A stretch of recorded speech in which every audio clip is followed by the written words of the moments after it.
Hey guys, it's Jude, and it's Samsung time, yay! I've already made a video outlining my thoughts on the S22 and S22 Plus and sort of the announcement as a whole, which you can view here. In this video I want to get on with the one that I think most people care about right now, and that is the Samsung S22 Ultra. And no, I'm not going to pretend I accidentally call it a no. There are tons of videos about this phone at the moment, so I'm going to hone in on basically one particular point. Is this phone worth an upgrade from the S21 Ultra, my current baby? So I think the first thing we need to address is that these phones are really similar, so running through the spec sheets of both of them would almost be pointless. So instead what I'm going to do is actually run through the differences and how that might actually translate to real life use and the differences you might actually find between them if you were to upgrade. And from there we can sort of think about who this phone might actually be for and who would want to upgrade to it. If we start with display, the main difference here is actually the brightness. So the S22 Ultra has a maximum brightness of 1750 nits versus the S21 Ultra's 1500 nits. This basically means that viewability in broad daylight should be absolutely no problem for the S22 Ultra. But saying that, I can't really honestly say that it was any problem for the S21 Ultra either. Like 1500 nits is pretty bright, but I will also clarify that I live in a very dreary area and we've not yet had a sunny day since getting this phone, so it may be kind of weather dependent how much you'll see that upgrade. But yeah, I've had to have the S21 Ultra 100% brightness like literally once,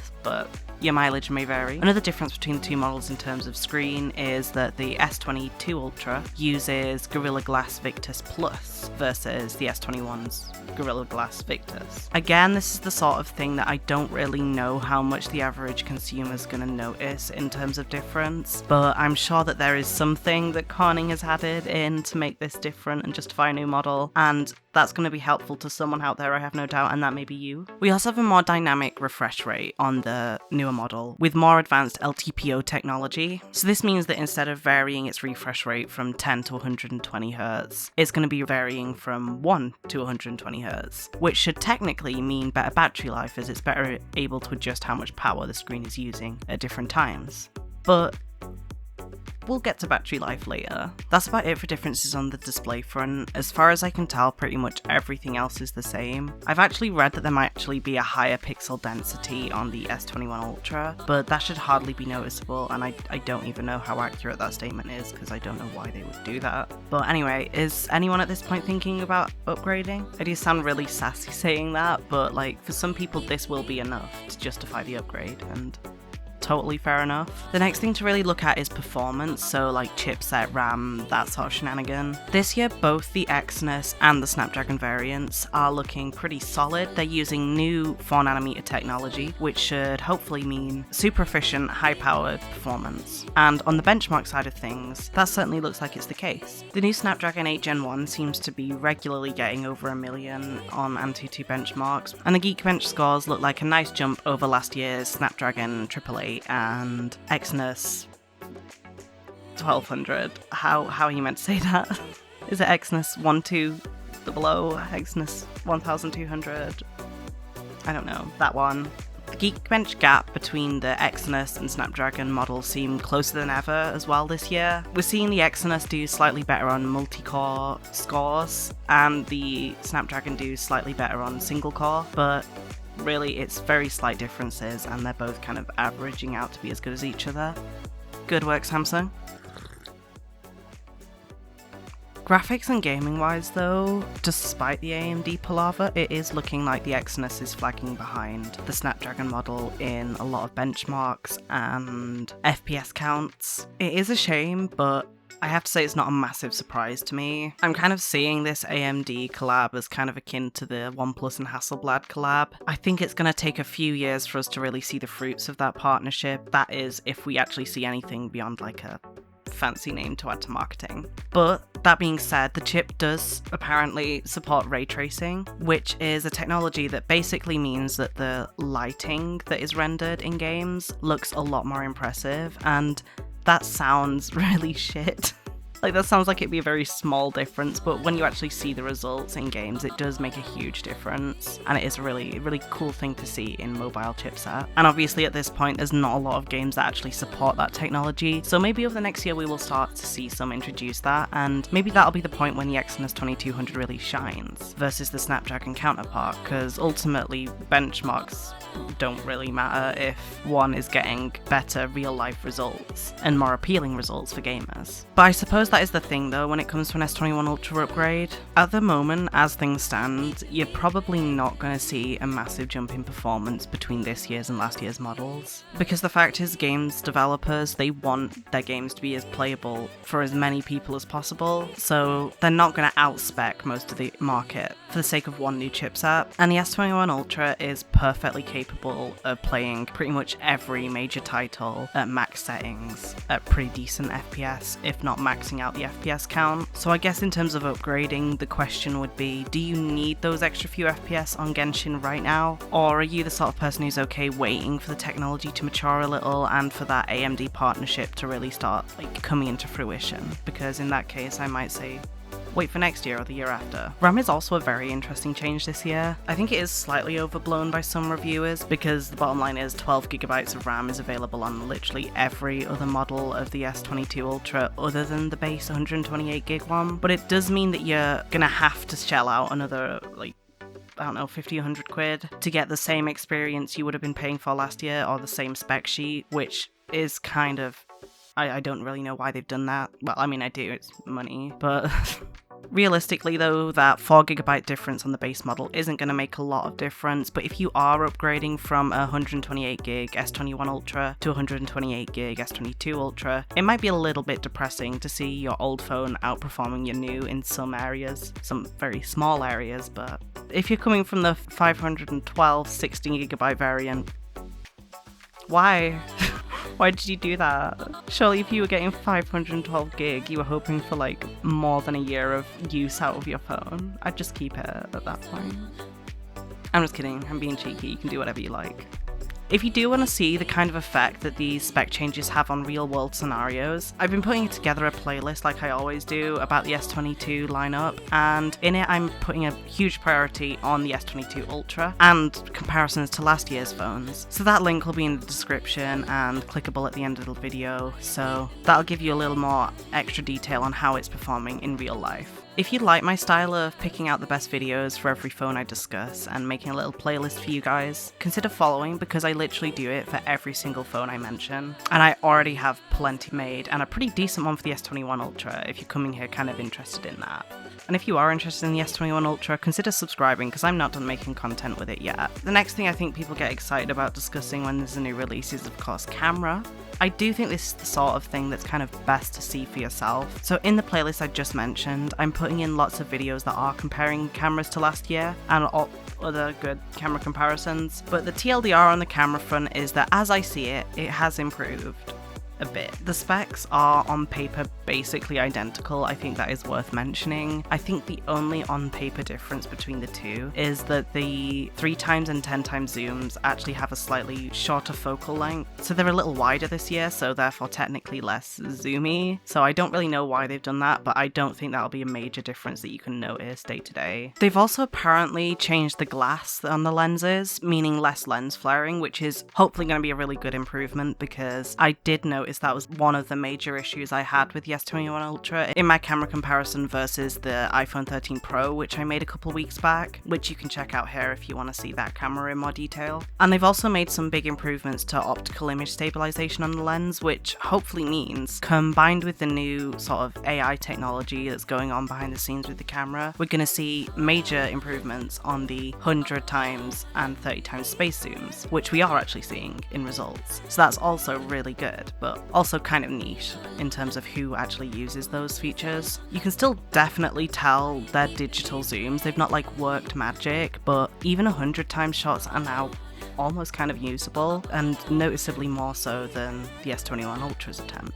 Night mode shots are another place where there's been improvement. It's not like a huge difference, but it is like a notable difference and a welcome one, obviously. Don't get me wrong, the S21 Ultra's night mode is great. I have taken photos with it in places where I could not see a thing, and it has brought out what was in the room, and that was insane. But like, for example, I've noticed it sometimes casts a sort of purplish hue over things it's trying to brighten up on very dark areas, and I've seen that reduce significantly on the new phone. You know, small things like that it's really good to see improving. Shots also look a little crisper, which is, you know, really essential with night mode. Connectivity between the phones also seems largely the same. I mean, can you just imagine if they just like plucked out 5G? Like, we're not doing that anymore. I'd wig.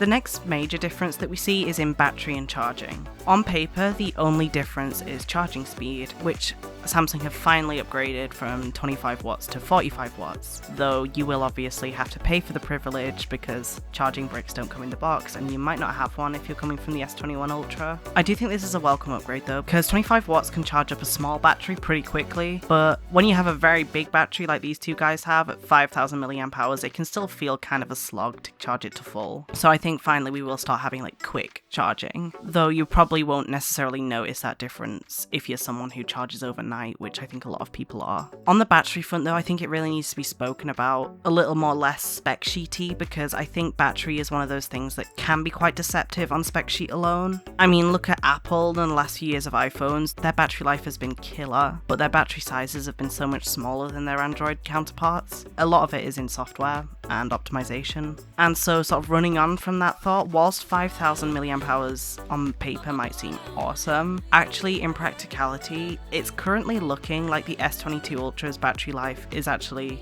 worse than the S21 Ultra's, and by a notable amount. This does concern me a little, because depending on your usage, obviously, the S21 Ultra doesn't really have a best-in-class battery anyway, in my experience. Like, I do push it to the max in terms of I game with it. I also keep settings on 120Hz refresh and maximum resolution, but most days I get maybe 5.5 hours out of it, maybe a little less, maybe a little more. The other day I did manage to get 6.5 hours out of it, which is obviously great, and I have managed to get over 7 out of it once, and I still don't know how I managed to do that, but most days I'm getting about 5.5 hours, which is fine. It gets you through the day, but it's not like outstanding, and the fact that the S22 Ultra is getting worse battery life does concern me a little, and it might be something to keep in mind if you're a real power user. Though it's also worth bearing in mind that the S21 Ultra has had a year of software updates to optimize it, and phones nowadays need a week or two to get used to their users and their usage patterns to optimize the battery. So we might see some sort of longer term reviews start reporting differently and getting better battery usage.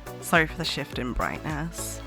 So that really just leaves us with design to talk about, and I do think this is a strange case for a phone, because I think that will genuinely be one of the biggest deciding factors in people who want to upgrade. I think a small section of S21 Ultra users will just be power users, who have a little extra money to spend and like to always have the best phone money can buy, in which case for them, the upgrade will be instantaneous. I think some will really benefit from one or two of the small tweaks that the S22 Ultra makes over the last years. For example, I've heard some people talking about how they use Space Zoom for their job, and they're looking to upgrade because the S21's implementation was a bit of a letdown, and this new one looks a bit more promising. For them, the upgrade will make sense. But to be honest, I think most people who are upgrading from the S21 Ultra to the S22 were never actually on the S series bandwagon. I think those are the fans of the Note. Yes, the elephant in the room that I've not really mentioned yet. I think the main bulk of people going from the S21 to the S22 will only have ever really gotten the S21 because it was looking at the time that they bought it as the closest alternative they had to a Note at the moment, because they heard that there wasn't going to be another.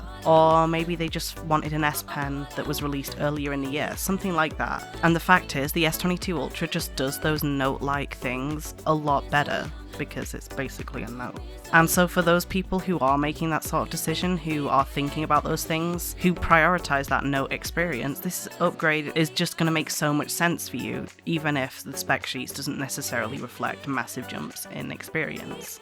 I also think people coming from the Note 20 Ultra will also really like this as an upgrade option, and I think for those people you're going to notice more improvements across the board, not just where the S Pen is concerned and that sort of thing. Me and my verdict personally is that I'm not going to make the upgrade. I've mentioned mentioned in a video before that I've never really got on with the S Pen as much as I wanted to. I couldn't properly see a point in it for me. And beyond that, a lot of what the S22 changes or improves upon is so minor that I think I'd rather wait a couple years for that technology to become more noticeable of an improvement. And the price tag is still hefty enough, like, because even with a trade-in, you're looking at spending at least £500,000. For me, that price tag doesn't necessarily justify the difference in performance, considering my budget. But I will leave you with one final thought on the design front. A lot of reviewers have been saying that they miss the design of the S21 Ultra and they actually prefer the contour cut style on it, and they wish that had been brought over to this year's Ultra. And for a while I did agree, but I have to say the more I see it, and the more I see it in its lovely colours, which I've been wanting for ages, I'm fuming that like the jazziest colour I could get for the S21 Ultra is just a fancy silver, which is pretty cool, and I do love it, and I'm glad I have it. But I would have loved a few different options. We've finally got that this year, and I actually think the new like squarey design with no camera bump looks pretty sick, and it's grown on me a lot, so if it was down to design alone, maybe I would upgrade. Anyway, I'd love to hear all you guys' thoughts and whether you think it's worth the upgrade from last year's best to the best, and even hypothetically, would you make the jump? See you soon.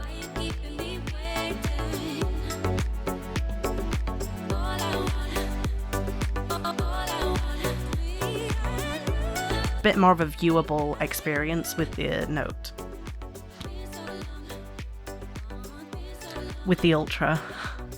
What the fuck am I talking about?